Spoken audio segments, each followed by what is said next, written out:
जादुई राखी। गांव में करिश्मा नाम की एक छोटी सी बच्ची रहा करती थी। करिश्मा के माँ बाप का बचपन में ही देहांत हो चुका था और करिश्मा गांव के मंदिर के पास रहा करती थी। गांव के कुछ लोग उसे 2 वक्त का खाना दे दिया करते थे और मंदिर के पुजारी जी ने उसके मंदिर में रहने और सोने की व्यवस्था कर दी थी। अरे करिश्मा बेटा, आज सुबह से इतनी उदास क्यों बैठी हो? क्या बात है बेटा? कोई बात नहीं काका, रक्षाबंधन का त्योहार आ रहा है। सब लोग अपने भाई को राखी बांधेंगे, लेकिन मैं तो दुनिया में बिल्कुल अकेली हूँ। अरे बेटा, चिंता क्यों करती हो? जिसका कोई नहीं होता उसका भगवान होता है। ऊपर वाला है ना, वो तुम्हारी मदद जरूर करेगा। लेकिन भगवान असल में थोड़ी ना होते काका, भला वो मेरी मदद कैसे करेंगे? अरे बिटिया, ऐसे नहीं कहते। भगवान तो सब जगह होते हैं और देखना, वो तुम्हारी मदद भी जरूर करेंगे। पुजारी जी के जाने के बाद करिश्मा उदास होकर मंदिर की सीढ़ियों पर बैठ गई। उसे कुछ भी समझ में नहीं आ रहा था। तभी कुछ देर बाद मंदिर में एक साधु आते हैं। क्या बात है बेटा, तुम ऐसे चुपचाप क्यों बैठी हो? क्योंकि मैं बहुत उदास हूँ। इस दुनिया में मेरा कोई नहीं, मैं बिल्कुल अकेली हूँ। अरे, तुम्हें उदास होने की कोई जरूरत नहीं है। ये देखो, मेरे पास एक बहुत सुंदर फूल है। तुम इसमें धागा पिरोकर भगवान के हाथ पर राखी की तरह बांध देना। लेकिन उससे क्या होगा बाबा? उससे कुछ होगा नहीं बेटा, बस तुम्हारा अकेलापन दूर हो जाएगा और तुम्हारे जीवन में खुशियाँ लौट आएंगी। क्या सच में ऐसा हो सकता है? हाँ, रक्षाबंधन वाले दिन सुबह नहा धोकर मंदिर की जो मूर्ति है उस पर फूल की राखी बनाकर बांध देना। इतना कहकर साधु वहां से चले गए। अब तो करिश्मा बस हर दिन रक्षाबंधन के दिन का इंतजार करने लगी। 2-3 दिन इसी तरह बीत गए और रक्षाबंधन आ गया। करिश्मा सुबह सुबह नहाकर उस फूल में धागा पिरोकर भगवान के मंदिर पहुंची और उसने वो राखी भगवान की मूर्ति को बांधी। ठीक उसी वक्त वहां पर करिश्मा से कुछ साल बड़ा एक लड़का आया और उसने अपना नाम किशन बताया। अरे करिश्मा, तुम्हारी राखी तो बहुत सुंदर है। क्या ऐसी राखी तुम मेरी कलाई पर भी बांध सकती हो? वो क्या है ना, मेरी कोई बहन नहीं है।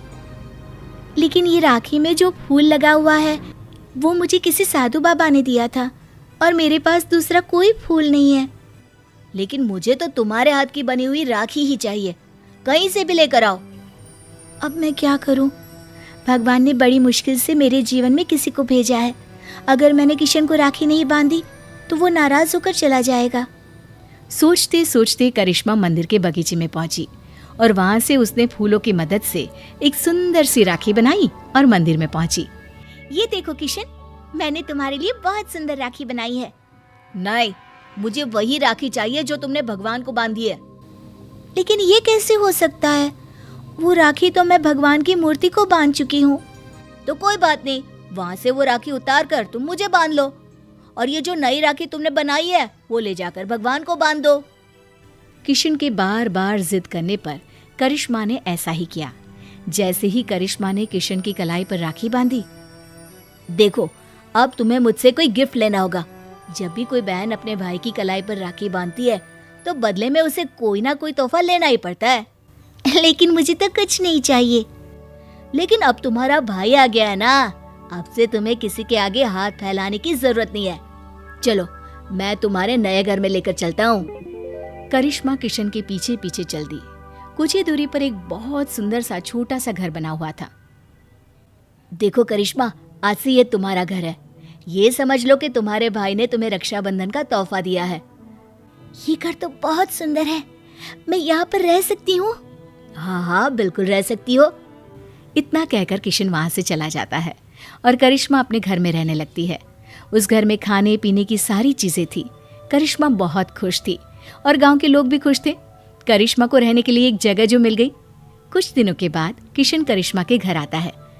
देखो करिश्मा, ये तो जादू हो गया। तुम्हारी बनाई हुई राखी तो सोने के कंगन में बदल गई। लेकिन ऐसा कैसे हो सकता है? मैंने जो राखी बांधी थी वो तो एक साधारण सा फूल था।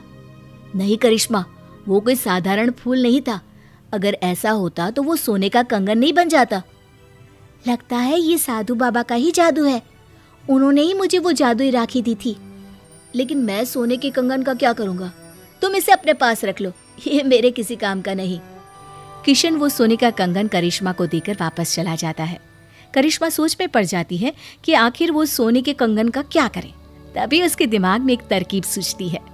करिश्मा सोने की कंगन को बेचकर पैसे ले आती है और उन पैसों से उसने राखी बनाने का सामान खरीद लिया।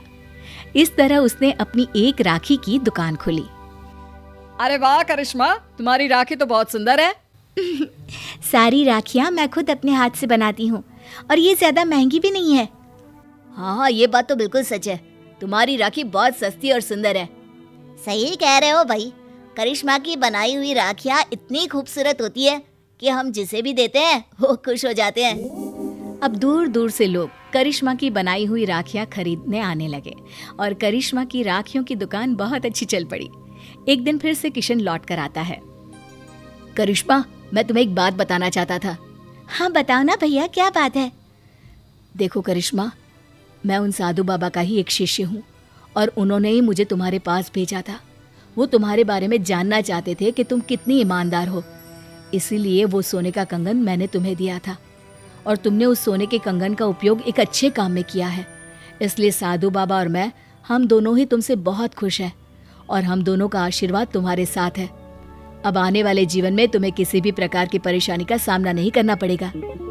किशन भैया, तुम्हारे जैसा भाई और साधु बाबा जैसे गुरु पाकर मेरा तो जीवन ही सफल हो गया। मेरी मदद करने के लिए बहुत बहुत धन्यवाद।